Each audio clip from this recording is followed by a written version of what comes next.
Assalomu alaykum barchaga. Fistyashka rangli ko'ylagimni rosa ko'pchilik so'radi. Mana shuni andozasini sizlarga taqdim qilaman. Tayyor korrektirovka bo'lgan, proymalari cho'zilgan asos andozamizni ko'chirib olamiz. Mana shu holatda men anaqalarini, koreyskiy vitichkalarini qisqartirib ko'chirdim. Bu nima uchun katta ochiladi, nima uchun qisqartirildi? Bu savollarga bizda o'qigan qizlarimizda hammasida javob bor. Bu yerda endi hozir tushuntirsam vaqtimiz rosa ko'p ketadi. Andozalarimizni ko'chirib oldik bu yoqqa. Xo'p, endi nima qilamiz biz? Tayyor qog'ozda yelka plus yeng razmerimizni qo'yib olamiz. Xo'p, bizda yengingizni qayerdan bo'lishini xohlayapsiz, o'shani qo'yib olasiz. Ya'ni agar klientingiz bo'lsa, klientning yengini o'lchab olasiz. Agar yoningizda klient bo'lmasa, yeng qismini 1 sm qilgansiz, o'shani qo'yib olsangiz ham bo'ladi. Xo'p, men endi o'rtacha где-то masalan 35-40 sm qilmoqchiman. 35-40 sm qilsangiz, mana shu tirsagingizdan teparoqda yeng bo'ladi, yelka bilan qo'shib o'lchaganingizda. Xo'p, xohlaganingizcha qilaverasiz uzunligini. Yelka qiyaligi bo'ylab qo'yibman. Где-то o'rtacha mana 40 sm tochka qo'ydimda. Endi mana bu yerda bizda yelka chizig'imiz.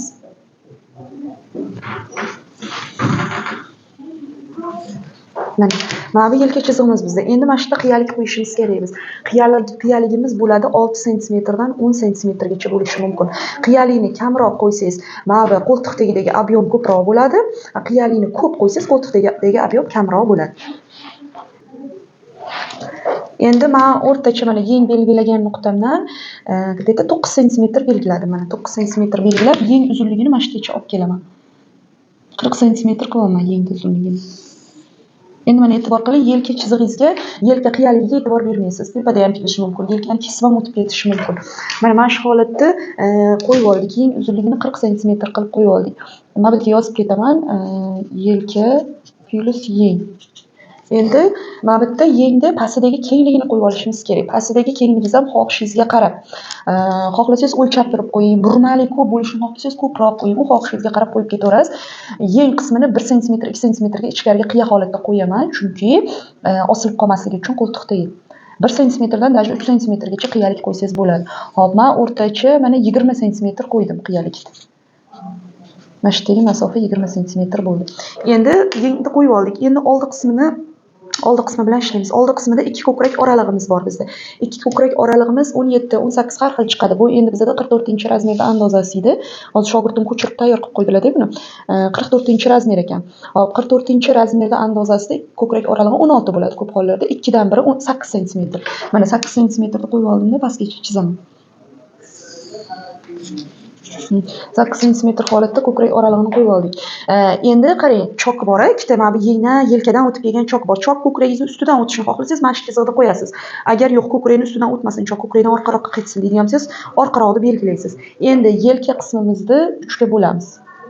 3 ga bo'lganimizdan keyin 3 dan 1 qismiga model chizig'ini kiritamiz. Xohlasangiz yelkani markaziga model chizig'ini kiriting. Men kiygan fistyashka rangli ko'ylagimda ikkita yelkani markaziga kiritganman model chizig'ini. Xohlasangiz o'sha yerdan kiriting. U xohishingizga qarab.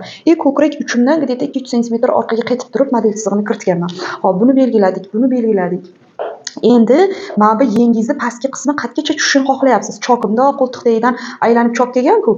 Ko'kragingizni tagidan bo'lishini xohlayapsizmi? Belingizgacha tushishini xohlayapsizmi? Buksagacha tushishi ham mumkin. Endi men u ko'ylakni beldan teparoqda qilganman. Beldan 5-6 sm teparoqda belgiladim mana. Xohlaganingizcha qilishingiz mumkin uni. 6 sm deb yozib qo'ydim. Xo'p, endi shu nuqtani belgilab oldingiz.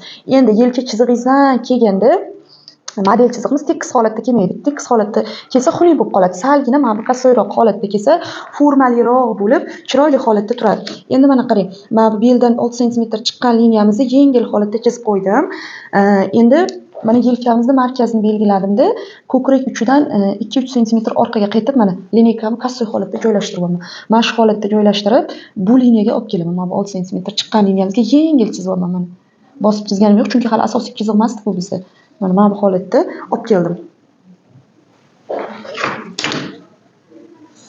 Mana olib kelganimizdan keyin endi mana shu pastki qismiga yumaloq holatda forma berishimiz kerak.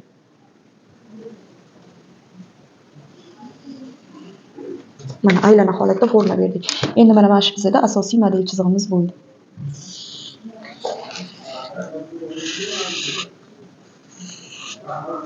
Mana bu bizda endi skitkadagi chiziq bu to'rtburchak. Mana asosiy chizig'imiz bu bo'ldi. Endi mana 6 sm chiqqan liniyadan yengga qarab yurishimiz kerak. Yengga qarab mana shunaqa oval lineykadan foydalanamiz. Chiroyliroq chiqadi. Mana. Tayyor qilib model chiziqlarini kiritib, asosimizni modellashtirib oldik. Endi buni kesib olamiz.